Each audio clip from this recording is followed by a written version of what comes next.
तुम्हाला वाटत असेल लाजेच्या भावनाचा सामना कसा करावा आणि तुम्ही त्याचे आहात म्हणून जीवन देणाऱ्या आत्म्याच्या सामर्थ्याने तुम्हाला मृत्यूकडे नेणाऱ्या पापाच्या नियमापासून मुक्त केलं जात आहे.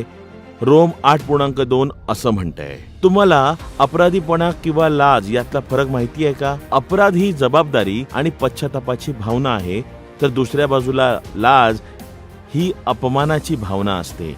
कधी कधी अपराधीपणा योग्य असतो, पण लाज आपल्याला इतरांच्या समुदायापासून दूर नेते आणि आपल्या स्वतःच्या योग्यतेच्या विकृत कल्पनांच्या स्थितीत आणून उभी करते. तुम्हाला माहिती आहे का, लाजेने जगणे आपल्याला देवाच्या प्रीतीस पात्र नाही हे पटवून देते. अशी एक म्हण आहे, आपल्या विचारातल्या योग्यतेची प्रीती आपण स्वीकारतो.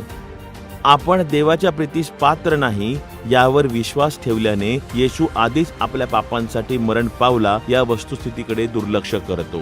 आपली पापं खूप मोठी आहेत किंवा प्रेम, क्षमा आणि स्वीकृतीसाठी अपमानास्पद आहेत यावर विश्वास ठेवणं म्हणजे देव आपल्याला जे सांगतोय त्यापेक्षा आपली योग्यता काहीतरी वेगळी आहे. तुम्हाला माहिती आहे का, जर आपली योग्यता आपल्या कृतीतून येत असेल तर आपण अपरिहार्यपणे लाजिरवाणे होतो. देवाला आपल्याबद्दल कसं वाटतं याबद्दल पवित्र शास्त्र काय म्हणतात ते ऐका. देव काय म्हणत आहे? तो म्हणतो, देवासाठी तुम्ही मौल्यवान आहात आणि त्या बदल्यात त्याने स्वतःचा प्राण दिला आहे.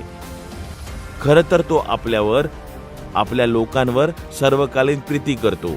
विश्वासाच्या कराराने त्याने तुम्हाला स्वतःकडे ओढून घेतले आहे. असंही म्हणतो, तुम्हाला पूर्णपणे क्षमा केली गेली आहे, कारण जे येशू ख्रिस्तामध्ये आहेत त्यांना शिक्षा होत नाही. हीच तर खात्री आहे त्याच्या वचनातून आपल्याला मिळते आहे. तुम्हाला माहिती आहे की देव तुमच्यावर जी प्रीती करतो तिचा सराव करायला हवा. आपल्या योग्यतेबद्दलचा त्याचा दृष्टिकोन पूर्णपणे लाज न बाळगता जगण्याचा पाया आहे. आपण योग्य पायावर जगत आहोत याची खात्री करूया. देव तुम्हाला आशीर्वाद देव.